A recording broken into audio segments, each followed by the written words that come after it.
امام جعفر صادق علیہ السلام نے فرمایا، ایک دن امیر المومنین امام علی علیہ السلام کی خدمت میں کچھ یہودی آ کر عرض کرنے لگے، یا علی، ہم نے سنا ہے کہ آپ نے فرمایا ملی مچھلی کا تعلق قوم یہود سے تھا، اللہ نے انہیں ملی مچھلی بنایا تھا، ہم کیسے یقین کریں؟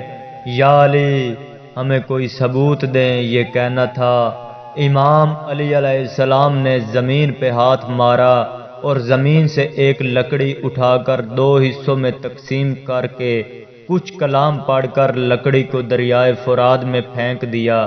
جیسے ہی لکڑی پانی میں گری تو فوراً ملی مچھلی کے کچھ گروہ دریائے فرات کے کنارے پر آ گئے، تو انہوں نے کہا، ہم بنی اسرائیل کا گروہ تھے، ہم پر مولا علی علیہ السلام کی ولایت کو پیش کیا گیا تھا، ہم نے اسے قبول کرنے سے انکار کر دیا تھا، اسی لیے اللہ نے ہمیں ملی مچھلی بنا دیا۔